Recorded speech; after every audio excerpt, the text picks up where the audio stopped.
Hit you with some inspirational music this time. Oh, I like it. I like What's it. up, dude? What's going on? How's life treating you over there? My contacts are dry, but otherwise I'm doing pretty good. Hey, mine too. Yeah, I don't It's know. about time to change those bad boys. Well, unfortunately, I just did. Oh shit. Yeah, I changed one of the first. So I got 3-day-old contacts, and they're just like sleepy, make my eyes feel sleepy when I'm not really Yeah. that tired.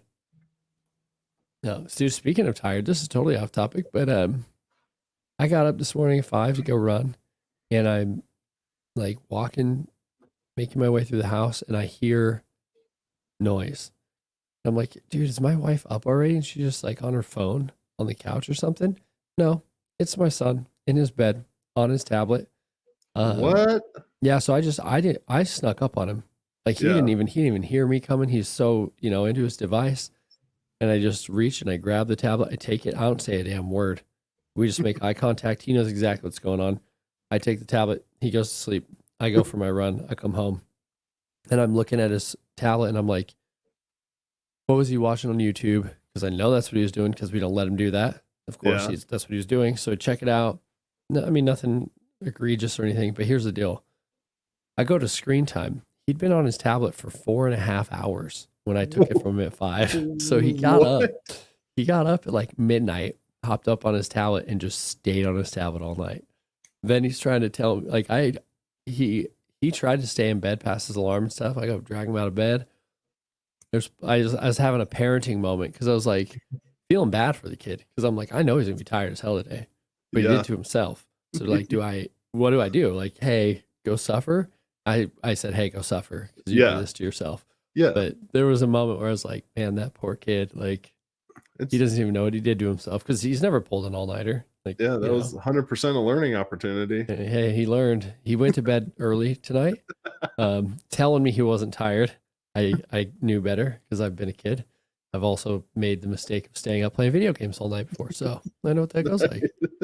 But yeah, so That's amazing. yeah, totally not related to the show's topics ever generally, but hey, This I this don't is know. a campfire here on Tuesday It's nights. We talk about true. whatever. It's true. Yeah, so there you go. There's a insight into my life as a parent of a 7-year-old who's super headstrong and definitely doesn't get it from his dad at all. Uh, so yeah, I like it. but I now have a tablet. I have given it to his younger sister. He thinks it might be permanent. I want him to think it that way for a while. Hell And yeah. yeah, so we'll see how it goes. I had to ground him from his tablet on Monday because the way he was acting, and he was very responsive all day and was helpful. So maybe we can keep this string of good luck of him being helpful because he doesn't have a tablet going. Oh, So that's awesome. yeah, dude. So yeah, what's good with you? What's new? What's different? Not a lot. Went to a volleyball game. Ooh, They did awesome. They won. Super volleyball. proud of her. She's one of the tallest girls on the team, and she just smokes that ball over the net. And eighth grade, Nice. it's amazing to watch. Nice, dude. Yeah, Yeah. that's cool. That's super cool. Yeah, I mean, my kids are super little. Not super little, but they're young. So sports with them is just like a very interesting non-sport experience. Yeah. Yes. It's like watching kids score on their own goals in soccer and stuff. So Yeah. you're like, yeah, all right, dude, just yell and scream and let the thing happen, right? That, yeah, that's cool, dude. I'm stoked to hear that. Glad you Yeah. made it back from your journeys all around Wyoming and Made all it that back went from the well. journeys. A lot of Nice, dude. learning opportunities, and getting ready for this weekend. Out at it again. You're more local though, right? This weekend. Yeah. That's Glen cool. Rock. It's Glen cool. Rock and Casper. So Awesome, dude. Awesome, it'll be good. awesome. Good, because you're the lead on Friday. Yes, I am. You're the headliner. Yes, I am. We're the opening act together, and then you're gonna take over. We are. We are. What Oh, the cool, hell am I dude. talking about? I'm pretty sure you're talking about identifying and overcoming obstacles in Oh yeah. goal achievement or Perfect. attainment. Perfect. Something like that. I It like has it. something to do with goals, not letting things get in your way. Yeah. Um, How's it's- everybody else's weekend going? yeah, Yeah, what's up? Let's hear about your How weekend. was the holiday? Yeah, those long weekends can be a pain in the ass. Sometimes even if it's not for sobriety. I found I'm not the relationship dude. Oh yeah, by the way, this is Dylan in the Doc where we talk sobriety and relationships. Late night special, so there's no real topic. But um, I found even without even being sober, sometimes long weekends, my wife and I will start grinding on each other a little more than Really? we normally would. Yeah, sometimes it's like I think she just gets tired of me, you know. I'm just buzzing around all the time and she wants to chill and I don't idle very well, or I'll try to idle and she wants to buzz around, and every once in a while, this is, Yeah. Got to yeah. got to get on that same page. You got to get some compromise happening. No, Weird. no. Weird. Yeah, well, we did. We started this thing where we do hour shifts. Oh, okay. We have we have a mutual communal to-do list of Uh, things that are things she wants done, things I want done, things we need done. yeah. And we've realized you kind of just have to do that when we have as many kids as we do, because it's just your attention's too diverted if you're both Yes. trying to accomplish things and chase 4 children around. So now it's Yeah. just like, hey, for an hour you do the thing and then we'll swap and just, Oh, okay. it's like guard duty. Just so it's worked pretty good so far. That's awesome. I like that idea. Yeah, man, it was just like, this isn't working where we're both in 2 different arenas, and Uh-huh. depending on the luck of which child ends up in your area has to do with how successful you are in Oh, achieving yeah. the thing. So it was just like, how about one of us tackles all, the 2 bigger kids are pretty easy to deal with, but the 2-year-old and the infant is like, you're not doing anything with them No. around, like No. anything. So that's a compromise, right? Yeah, That's, it is. It is. we No, did I that. really like that. I like that you guys do that. That's awesome. Yeah, it was just like, hey, we got to do something, man. We can't have both of us frustrated at the end of a weekend because nothing got done because we were No. just chasing kids around, When the 2 little ones get older, you find another way to do it. Yeah, yeah. I just don't. I really don't like them. I can give them all tablets. No, they don't exist anymore. Like that Yeah. works, but that's just not a thing I want to do with my kids. Like every Yeah. once in a while, but not all day. Yeah. It's just not an all day event, dude. So, but yeah, dude. So, who are you? Who am I? What's up? I am Dr. Ryan. I'm a relationship expert and I'm a relationship coach. Yeah, So I help you get from stuck in your relationship to thriving in your relationship in a matter of 60 days. 60 days, you say? 60 days, we flip it around. Dang, man. Well, I suppose that's all it would take, really. It's a lot of work. It's a lot of work, but it's a lot of fun work. Yeah. Yeah. I mean, it's really no different. I mean, it is different, but it's no different than on the sobriety end. It's like, hey, if you actually dig in and you do the work, you can make extreme changes in your life in a very, well, comparatively short amount of Yes. time, right? Yes. I don't want anybody to think you're conquered your issues in a week, but yeah, that's cool. I'm Dylan. I'm the sobriety half of this podcast. So what I do is I help you lean into your addiction. I know that sounds crazy, but lean into your addiction to learn all the lessons it has to teach you about getting sober and staying sober. Because believe it or not, your addiction will give you all the keys you need to quit being addicted. Sounds strange, but I promise you it works. So there you go. What did Jen say over She here? says, I love making lists. It feels great to scratch things off as I complete them. Yeah, you and my wife both. I tell you what, she's she is a list maker. I I always give her crap. She puts my stuff on her list so that she can cross it off, and then crosses stuff off of her list that I did. I'm like, that's not fair. And sometimes I'll surprise her and like do some laundry on like Friday so she doesn't have to do any on the weekend. And then she's like, yeah. I'm like, Wait a second. You I don't get did to scratch that off. I did that. But I get it more now.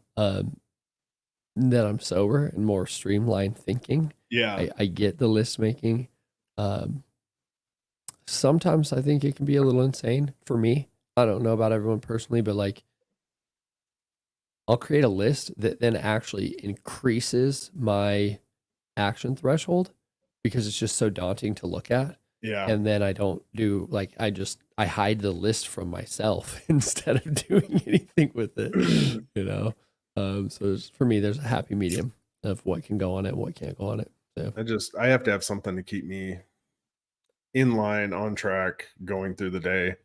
Like, yeah, so I didn't make one today, and I get to the office here to do the live, and I forgot to email somebody something because I didn't have that damn list. grounded, I know. dude. You ever heard of a Pomodoro method before? Mm-mm. So it's a time management system. It's what I use. Okay. You can use whatever you want. I've just found that it works really good for me. It's like most people will do 25 minutes and 5 minutes. So you Yeah. focus for 25, take a 5 minute break. I do 50 and 10. Okay. Because sometimes 25 minutes doesn't feel like enough Yeah. and 50 feels like a sweet spot for me. But the concept is our mind will wander whether we want it to or not. So you Yeah. let it wander for 10 minutes and then focus for 50. And Oh, okay. I can get some pretty insane level of I productivity doing stuff like that. I think that's a great idea. I honestly need to get back to time blocking. that that stuff is crazy effective. Yep. Yep. If you want to structure your day and get shit done, Yep. get on the time block. Yep. Yeah. That's a part of why I've adopted the Pomodoro because it's an hour chunk every single Yeah. time. Right. So it's just Mhm. like, I generally, it doesn't always work this way because I have one-on-one clients depending on the day. Yeah. I wish I were more into the time blocking when I first started taking on clients, but I like to have 4 hours. Like there's a 4 hour in each day, uninterrupted, where I can run through 4 Pomodoro cycles. I get a lot done when I do stuff like that. So Nice. yeah, dude. Yeah, That's awesome. I'm gonna have to Yeah. check that out. I would highly recommend it, dude. It works good. But it's whatever it takes. I mean, we live in like what is it? The same amount of information that exists today will be created tomorrow. Like Yeah. there's like a doubling effect at this point. Mhm. And a lot of it is marketing information, which means everybody's competing for your attention Yeah. in a world full of digital distractions. So it's like that's part of why I hunker in on the Pomodoro because that's one bit of habit and conditioning I have not been able to knock out is Yeah. the tech side, because it's like, I don't know, Dylan, how do you be a sober coach on the internet without using the internet? You can't. So it's like, you got to figure out like, okay, schedule time to answer DMs so that you're not lost in your Yeah. inbox, like realize that emails are important, but not usually urgent. Yeah. So it's like every time you get that ding, don't look at it. It's probably not a big deal. Yeah. So it's tough, dude. Yeah. It's way tough. I got to figure something out. Got to get back to the basics. Things are just getting super hectic, but it's I'm good. sure. It's good. I mean, I opened up just a group coaching so that I Cool. can handle once a week, just compile everybody that wants group coaching into 1.5 hour section and hit it that way. So things like that help to minimize instead of also it's better for them. Yeah. Like it Yeah. gives them more and it gives me more time to be with other people. So Yeah. Yeah. I think that's kind of the name of the game in relationships. And I'm sure you would agree in sobriety is time management. Bro. And making time for those things. Like Yeah. there's some serious time management, and we've talked about it at length on here. Like the working out, I had to push it to 4:30 in the morning because it's a time management thing. It's a relationship maintenance thing. Yeah. There's so many things it offers, but then what do I do the next hour? What do I do the next hour? And I allocate all those hours to where my day is pretty much taken off or taken up with things I have to do to keep myself sane and going, things for my business, things for my relationship, external things. Uh, but you just have pretty much my whole day from 4:30 in the morning until 8:30, 9 o'clock at night is Yeah. highly structured. Like when I get done here, this will be my only 1 hour where there's no structure. Yeah. Yeah. And then I go to bed. Well, I would agree with you. You know, um, I'm one of my coaching programs is one-on-one. It's 90 days. Um, for those peek behind the curtain, like Ryan and I actually haven't spent a lot of time talking about our programs with one another. We have the basis of it, but like Yeah. it's not like, hey, pop the hood, tell me everything about it, right? Yeah. So in the 90-day one, we usually work with a client twice a week, for like the first month, and then they start to limit that. Like I'm not like, hey, no more 2 times a week. Like it's available if they Yeah. want it, but it's all about goal attainment and time management. And you get to a point where it's like, you don't want to hang out with me, man. Like and I'm not telling them they don't want to, like they're wanting to, but it's like, they're like, heck, I'm doing good. I'm sober. I want to spend this hour doing a thing that I'm really more interested in doing than like hanging out with you, dude. Yeah. So like, okay, cool. No big deal. So I like the group coaching thing because it's something I'm working on too, as a more maintenance level type thing. Because my thing was like, that was actually one of my turnoffs with AA, to be blunt about it, was just like the amount of time it took is a huge investment of time to do the amount of meetings that people want to like solicit you. They like earnestly solicited that you showed up, and it was like, dude, I can't come to like 4 or 5 meetings a week, plus be doing step work, plus be meeting with my sponsor, plus I have had a therapist throughout the years, had a therapist at the time, still trying to go to the gym, still have a job. It's like, what? I remember I was in an IOP group with somebody, and they like wanted this dude to quit his job because he wasn't devoting enough time to his recovery. And I'm like, finances is a pillar of your recovery and your sobriety. Like, so if this dude's going to like thwart some fines maybe he has, or debts that he accrued, that'll turn a person to drink when they got bill collectors at their front door. So like, let's let the man work, and he can miss some meetings that he's here voluntarily doing anyways. He'll be okay. So yeah, it's crazy. It really is a time. The whole name of the human experience at this point is time management. It's the resource you don't get back. So how do you spend it, right? Yeah. Well, and I mean, you can break so much down into time management. When I look at relationships, it's like, how much time are you actually spending with your wife? I don't even want to talk about that.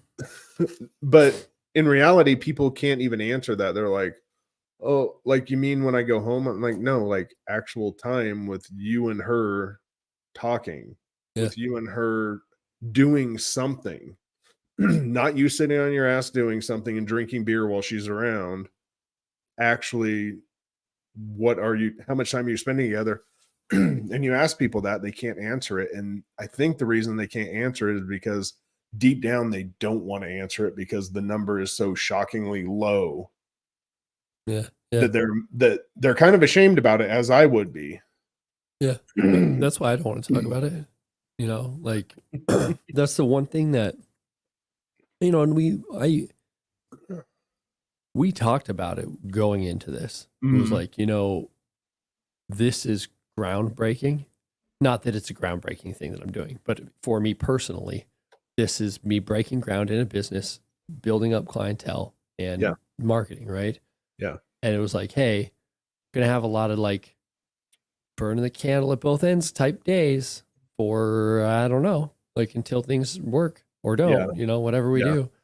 And I just feel like a jerk sometimes, because I'll like I was thinking about it the other day because I was reading something in a book and made me think about like how little I actually get to sit with her and just talk to her about everything going on in our lives. Because she gets home from work, feed kids, get kids put to bed.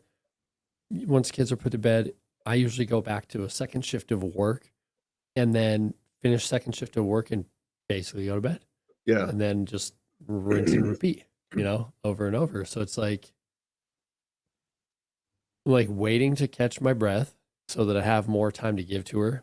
I do make some time, but I wish it was every day. Like that's what I want, Like I don't want special occasions like once a week, twice a week. I want like every single night I want to be able to put the kids to bed and have a couple hours, But that's just, if I can offer a suggestion, of course you can. That's why I asked. even 10 minutes. Yeah. It doesn't have to be a grand. Hey, Doug. It doesn't have to be a grand thing like an hour every single day. Yeah. But like there needs to be something like, hey, 10-minute debrief. 10-minute, let's play this card game. Let's whatever. It's just time where it's you two. Yeah. Well, I mean, we do that. I just want more. Yeah. Well, I mean, like you said, Yeah. building a business, it's kind of those one hand, shit in the other type deals. Yeah. As long as you're giving effort, the important thing is you're putting effort into it. Yeah. Yeah. I just don't like it because most of it is like, I'm kind of a big softy guy. I like the more relational communication and intimate communication, and it's almost all like instrumental, instructional stuff at this point. Like how our day went, not like how are you feeling, how you doing type stuff. Yeah. But hey, dude, I mean, seasons of life. That's a thing that I'm sure you have that happen in relationships too. I mean, it's like we do what we can to make the best of every season that we have, but sometimes things aren't flourishing. Doesn't mean that a relationship or a sobriety particularly sucks at that given moment. It just means at that given moment it does, not forever. Yeah. Right. Yeah. I mean, which is why it's important to go back, talk, reevaluate what's working, what's not working. Yeah. And this is where like creating your love map becomes so important, where you're discussing the things you like, things you dislike, things you're passionate about, things you desire, understanding on a deeper level, goals, like reevaluating what your goals are. Yeah. Yeah. Because your goals are changing in business. Mhm. The goals with the kids are changing. The goals with the relationship are changing. Yeah. Her goals in life are changing. Everything's constantly evolving. So hitting on those things, I tell people at least once a month, get together and talk about some of the things you like, some of the things you're not really digging, some of the things, maybe a new passion you want to explore. It's always just so much work to talk to you about all the work that has to be done in a relationship. It is, but it's fun work. Yeah, no, I'm with you. I'm giving you crap because that's what I do. Yeah, I mean that is the reality. Like, if you're both stagnant, doing nothing, you could have a relationship that's stagnant, doing nothing. It's probably not happy. It's probably not healthy. But that's like the only way you could have a relationship where you're not having to continually reassess what's going on. And I've been in a relationship like that a couple times throughout the years, and it sucks. Yeah. So I'm not into it. I don't want to live it again. It's not enjoyable. And I saw a post today, and this was the reverse. It was a woman posting it in a relationship group that I follow. She's like, what do you do if your husband doesn't initiate sex anymore? Like, well, there's a million things you could do. One of the things is you could probably start talking to the guy. Instead of posting this online, you should probably go talk to the guy. No, that'd be too hard. Too difficult. Yeah, I have to actually fucking talk about it. Like, not that. No, I think that's an interesting post. I also always think like, well, you could too. Then like you could if he's not, then like you could do it. Sub Scott. You could initiate it. That's just a thought too. Yeah, you could initiate it. I mean, I also agree. I like your idea better of posting it on the internet. Oh wait, that's what you said not to do. You said to go talk to your partner. That's the idea that I like. Go Yeah. talk about it. Yeah. The thing with intimacy is it's never about the intimacy. There's always some form of typically either communicative or an emotional breakdown Yeah. in Yeah. what's going on, or both. It has very little to do with the actual act. Yeah, dog.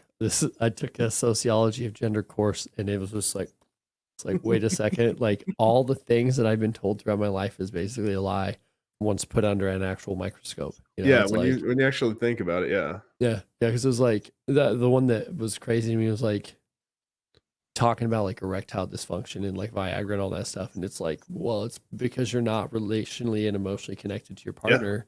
Has like nothing to do with a little magic pill. It's that like you're not present in your relationship. She's No. not in it. You're not in it together. So it's just not No. a thing.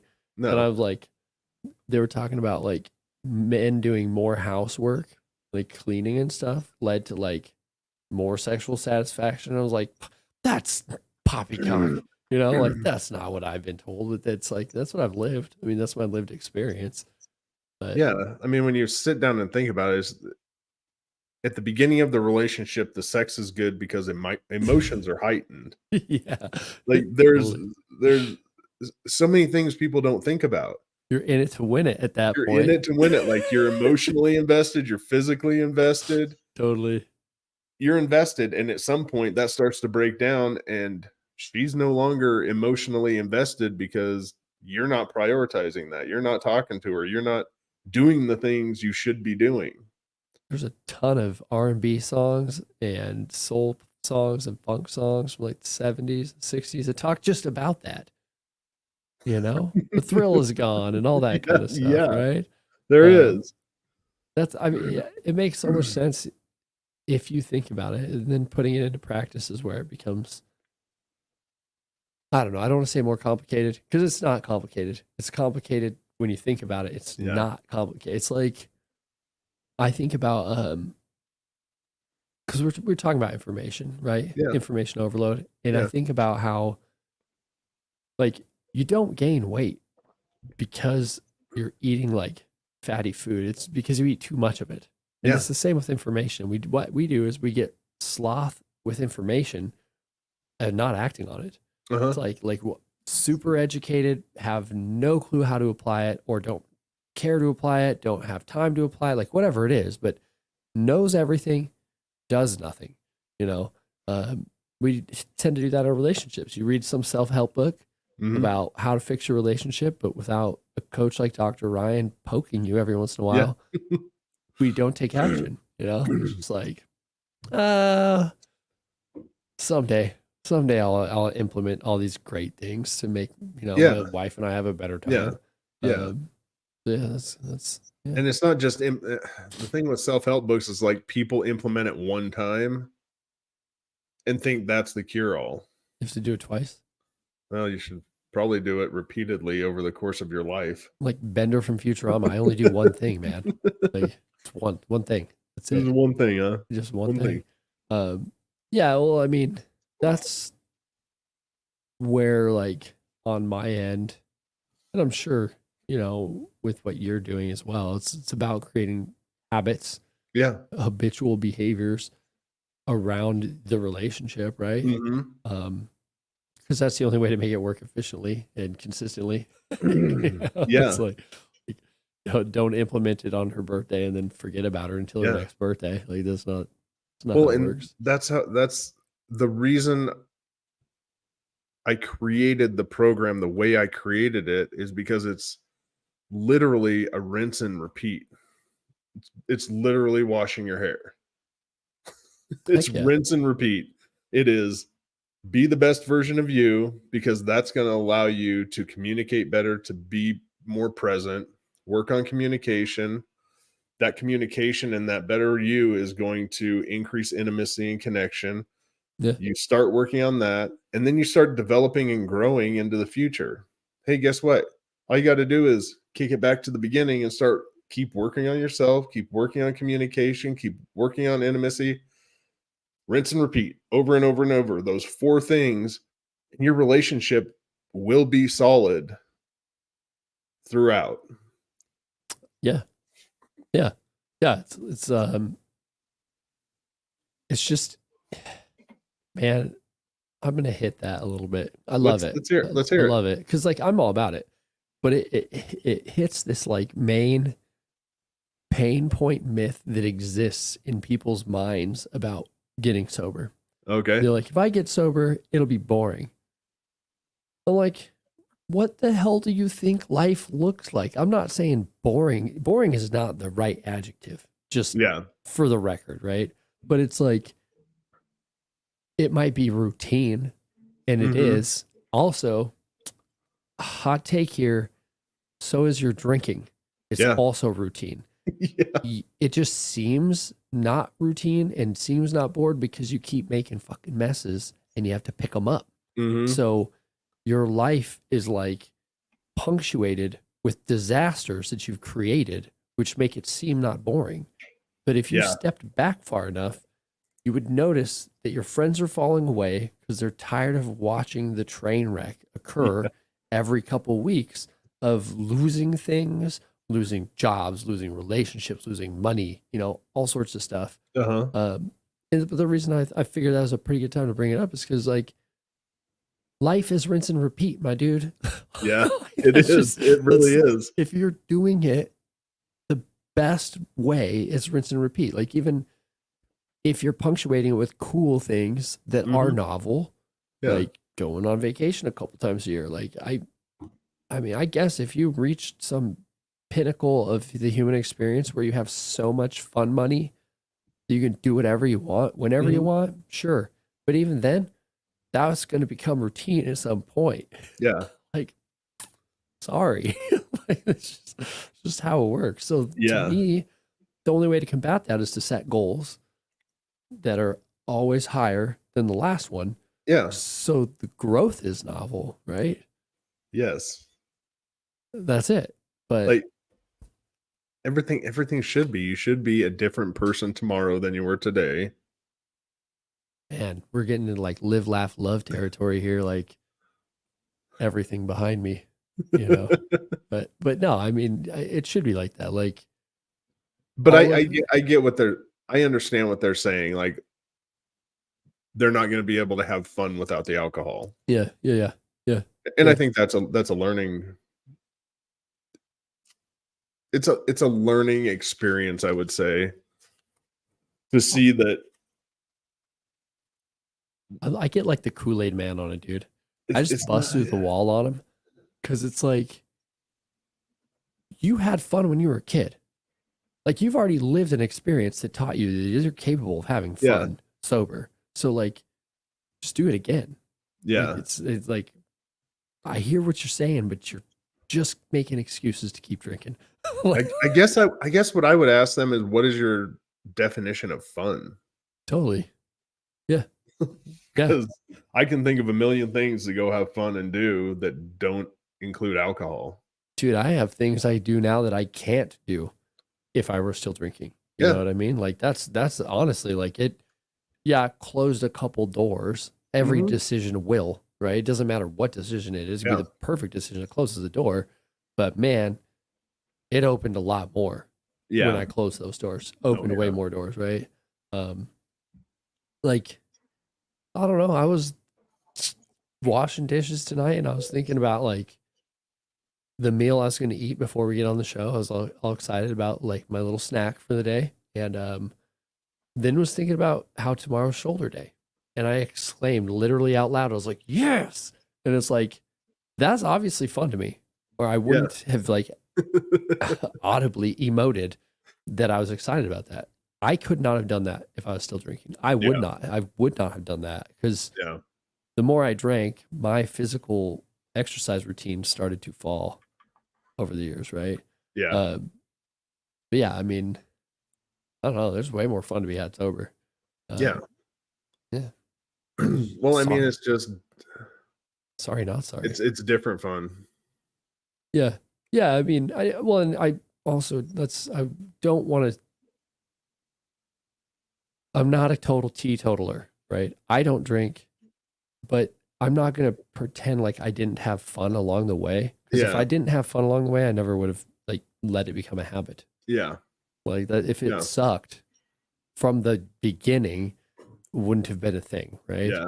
Um, so yeah, there was some fun, just a way different kind of fun that eventually is no longer fun.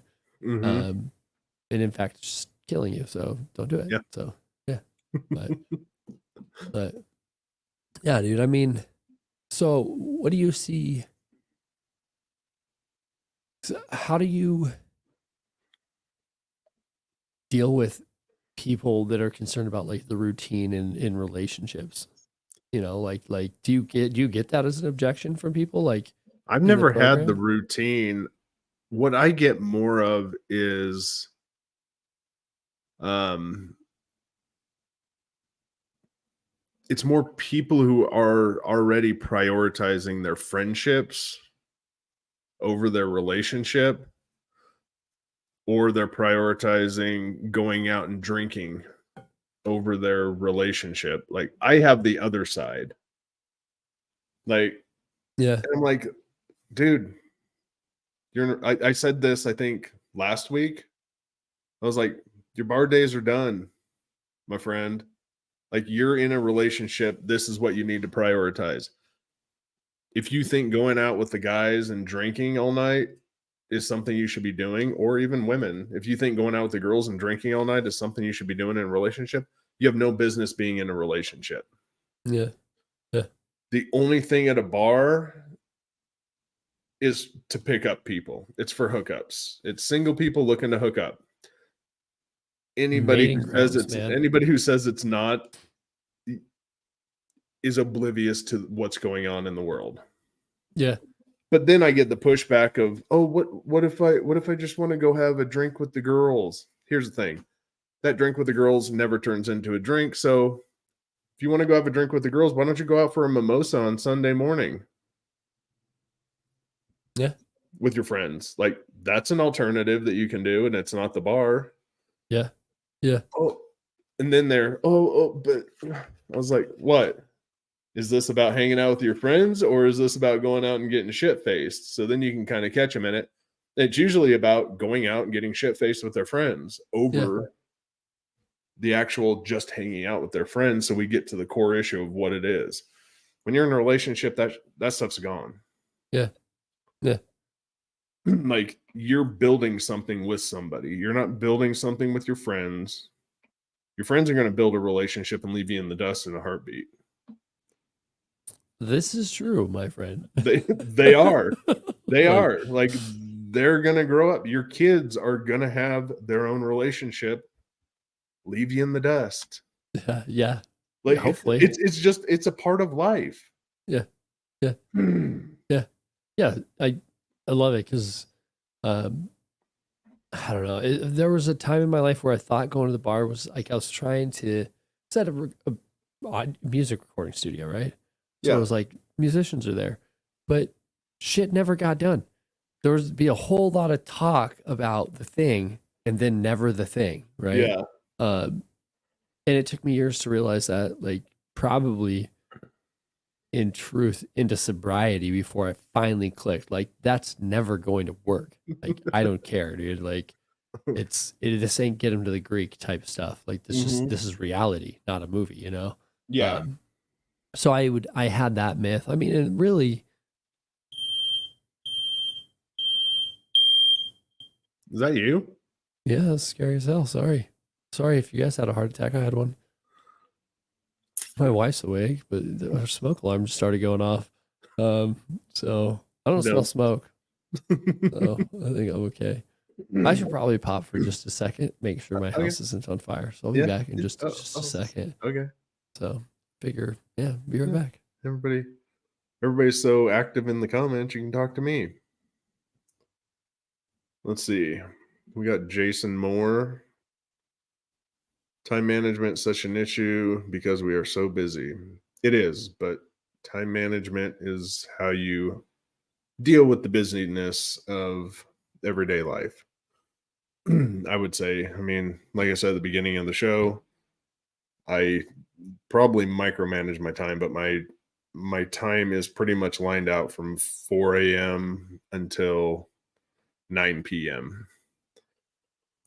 And I usually have maybe a half hour to an hour in there that's not structured, but for the most part, it's pretty structured for that reason, so that I can stay on track of stuff and make a busy lifestyle more manageable and more productive, for that matter.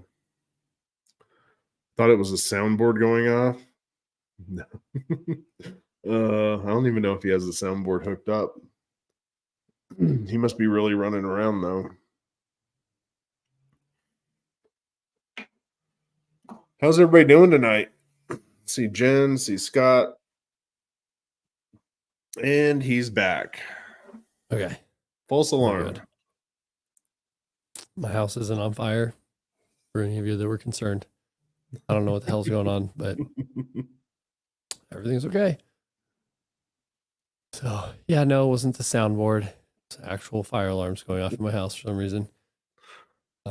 It's too many hot takes tonight. That's what's going on. So, Yeah, just steaming it up. yeah, dude. I don't know what that's about, but I was thinking, it was like, well, it'd be a real bummer to be live. It's my house on fire downstairs. I decided not to go check on it. And then I'm just like, well, hey guys, I'm gonna jump out that window over there, I guess, because I can't go downstairs now. So yeah. Anyways, so there's no fire. Definitely I forgot where the hell we were talking about at that point, but I think we'll survive. Well, yeah, we went on. We were talking about. Oh, you were telling the story of the recording studio and not Oh, getting anything yeah. done, and Yeah. We just really, there's like, I think, I don't know if you see it in relationships, but like, there's a lot of myths that we believe. It's excuse Yeah. making 101 to Yeah. perpetuate shit behavior, you know? Like, well, I can't get sober because I have to go to the bar to watch these bands play to then see if they want to record in the studio and, do my hobnobbing, which never really resulted in much of anything at the end of the day. So, except perpetuating my drinking. So yeah, you see that stuff. I mean, everybody has an excuse for everything in the relationship. Yeah. Like that's all they are. And I think a good probably 60% of my job is cutting through the excuses and getting people to stop lying. Stop lying to themselves. Yeah. More than anything, stop lying to yourself. Yeah. Yep. What is it? Oh, it's usually like, oh, I don't have time. Oh, we're too busy. I mean, just like what you were saying with the 4 kids, you're never too. That's why I said 10 minutes. I was like, you're never too busy for 10 minutes. And that's when I bring it back in, like, how much time are you actually spending with them? And tell me about this time you're spending with them.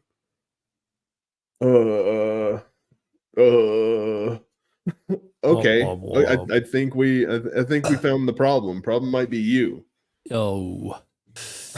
We need to get you off your ass, get you away from the video games, away from Netflix, away from the beer for a minute. Take that 30 minutes that you were going to sit there and do something and go talk to somebody. Yeah, dude. I'm with you there. Like, just go sit down, have a conversation. And it can be as small as, hey, like I said, look, let's each write down 4 things we like and 4 things we dislike, and let's quiz each other. Mm-hmm. Super easy. 15 minutes, you're done. But you learned something about each other, you connected, and you paid attention to each other. Yeah. Like, yeah. It's really that simple, but people want to make excuses on, I'm so tired after work. Oh, this is my routine. Oh, we got the kids. Oh, we got this. Oh, we got that. Oh, I got to do this. Man, it's really just stop lying to yourself. It's man in motion stays in motion. Man at rest stays at rest.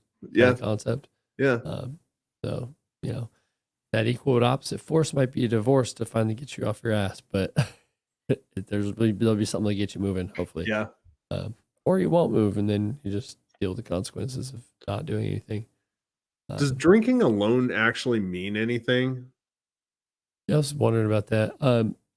So Because like I think about it, sometimes of course I double think everything with drinking because of my backstory, but like I'll go have my like it's cut down drastically.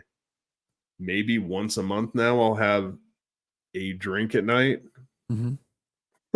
a drink by myself. Oh, see, it's that by yourself part. Oh, yeah, that's what I'm wondering. Like, why is the by yourself so? Ooh, So here's the thing. This is my experience and observation. Drinking alone's not a bad thing unless you're drinking alone to hide it from others. It's like when the behavior's gotten so problematic, you don't want your circle to know how much you're drinking. That's when it's a problem. Like, I mean, if it, then I mean, there's layers here, right? I mean, if you're Yeah. drinking alone, literally a 12 pack every night, it's a problem. Like, Yeah. I just want to point that out. But like drinking alone in and of itself isn't a damn indicator of anything, right? Like, it that's just what I really figured. isn't. It's more like the quantity. Yeah, yeah, and like, and what's going on in your head. That's the Yeah. other thing too. You know, like even if you only drank once a month, Uh-huh. but you purposely drank alone because you were like ashamed of your drinking, Oh, okay. then there's some shit to unpack there. Like, I mean, you figure that out, right? Yeah. So it whether drinking alone is bad has to do with why you're doing it more than anything. Yeah. Like it's not it's not a check engine light. It's not an automatic check engine light. Oh no, you're drinking by yourself. You know, like me drinking by myself in my younger days Yeah. was not a big deal because I would do silly, pretentious shit like drink a glass of wine and polish my shoes before a meeting the next day, right? Like Yeah. that wasn't a bad deal. When it became this thing where I would drink, I'd meet my parents for like a happy hour, and then everyone thinks I just go home, which I do, but I pick up a fifth of whiskey on the way home that I then drink when I get home. That's a problem of Oh. drinking by myself, right? And the reason I went home and drank by myself instead of like stayed out with my parents is because I didn't want my parents to know how much I drank, you know? Yeah. So that's my take, Greg. I don't know where you're at in your journey to be able to be a little bit more like prescriptive, but that's in general, those are my thoughts from my own experience and seeing other people that I've worked with, what they've gone through. So Yeah, it's a Ryan, different I way. think you're okay. Yeah, I think I'll survive. I think you're okay. You know, drinking once a month. I'm not really concerned about your drinking at this point. It doesn't seem problematic. So yeah, I don't. Yeah, I mean, if what your question was is if there was like literature on No, I on that. just experience anything because it seems like drinking alone is the scary part. It's the alone part, but it's not. It's the amount that you're drinking when you're alone. Yeah, And yeah, the dude. reason that you're drinking alone. Yeah, Because I mean, I like to have my drink and my cigar, just me, and it's like my time. Oh no. Vices, man. Uh-oh. Yeah, I think. I mean, that's between you and you. Yeah. You know Yeah. what I mean? Like that's the reality. Like I don't see that being problematic. I don't feel like it's destroying relationships. No. Arguably, maybe not the most healthy decision, but Yeah. you know, it's whatever, dude. Yeah. Like I said, it's between you and you. It's my decision. Yeah, I know my rights, man. Yeah, I think it's really weird because there's a lot of holes in sobriety. That's one thing that bothers me, like the creation of knowledge around it. There's just a whole lot of wives' tales and colloquialisms and just accepted truth, Mhm. which sucks because so much of it is just trash. When you really start to break it apart, but it lends itself to the excuse making and perpetuation of Oh, poor yeah. behavior. Yeah. That's what I don't like about it. Part of it was just like, for a long time we didn't care. Prohibition comes, we care a lot, like a whole lot, Yeah. and then organized crime, all of a sudden, quickly we don't care anymore again. Mostly because there was nothing we could do about it Yeah. other than to just give in and allow it to be a thing. Yeah. And throughout that process, I mean, there are people that are developing drinking problems, and then you have AA that comes in. Like this is a little bit of a timeline, everybody. AA comes in and provides a solution. It's the first like solution, other than locking you up in like insane asylums and stuff, Yeah. right? Which isn't a solution, by the way. But we did kind of the American thing. We're like, that's good enough. We got a solution now. There's a solution. Don't worry about it, guys. And Yeah. nobody cared until like the 70s and 80s. And then that's when the mental health concept comes in, and we start questioning, like, okay, what is it? And then the disease model came in. And then once they were like, oh, it's a disease, then again, we went, no, figured it out. We're good, guys. Don't worry. We figured it out again. And then within the last two decades, we're like, wait, maybe not.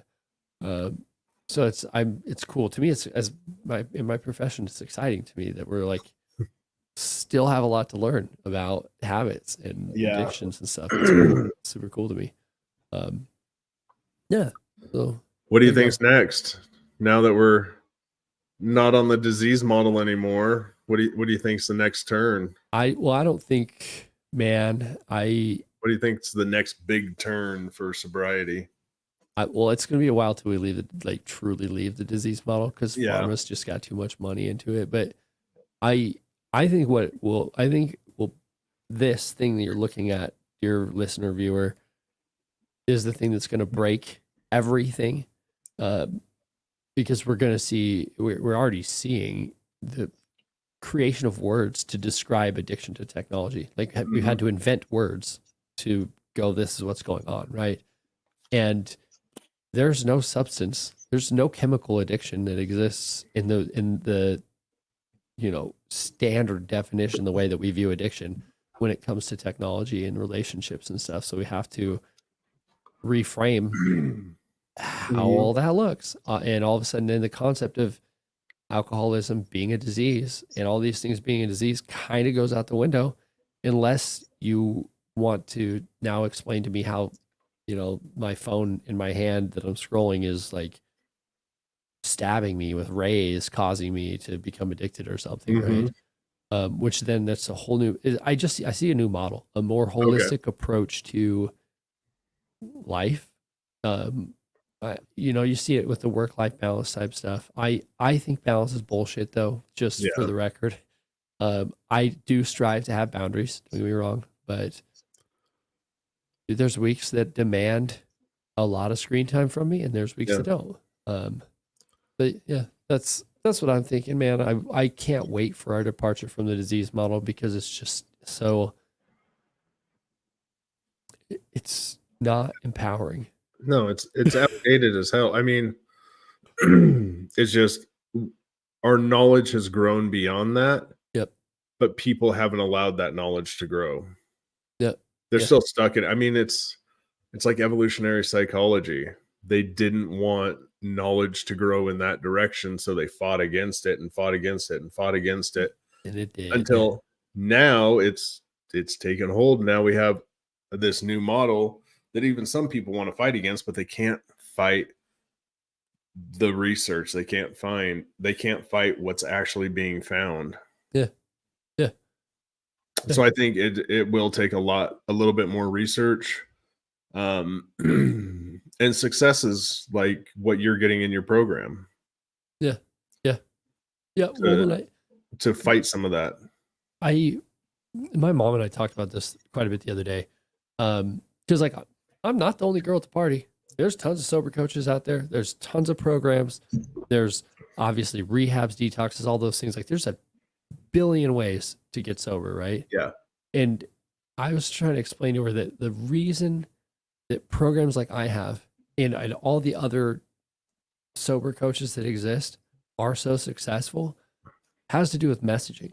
Like, you're not going to want me to coach you if you don't like me. If you Yeah. don't like me, that's okay. I don't care. No big deal. But we walk into the relationship shaking hands digitally before we've even talked or met. Like, you've already decided, I like what this guy has to say. I trust him. Let's see if we can have a relationship. Yeah. That already builds a foundation to like expedite my ability to help, right? Yeah. Whereas any therapist I've ever had, any counselor, you have like this like courting portion where you're like, let's find out if this person sucks. Like, if I Yeah. like this person, right? So when you're able to market to an audience, I click with the people that come talk to me. Like, I've had very few meetings with people where it's like, this ain't gonna work. Like, Mhm. we just fundamentally don't agree, right?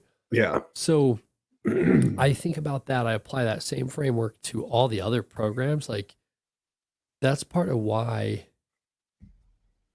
you have low success rates in these big old nets. Yeah. You're casting this broad net, and there's going to be people that fall into like AA and IOP and rehabs and those things that those don't work for that person. Yeah. Like, that's it.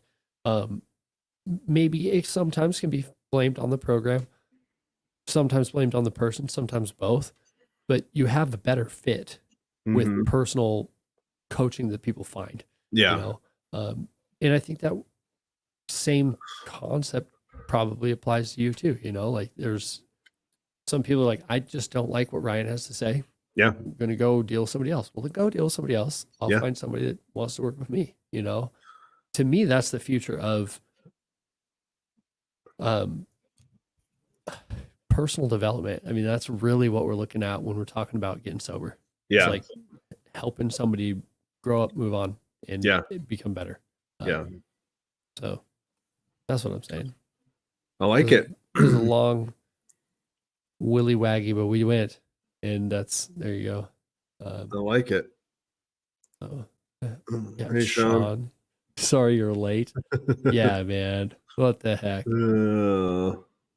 Well, speaking of late, I hate to do this to you, bud, but it's time. It's time to go, my friends. You're here just in time for us to leave.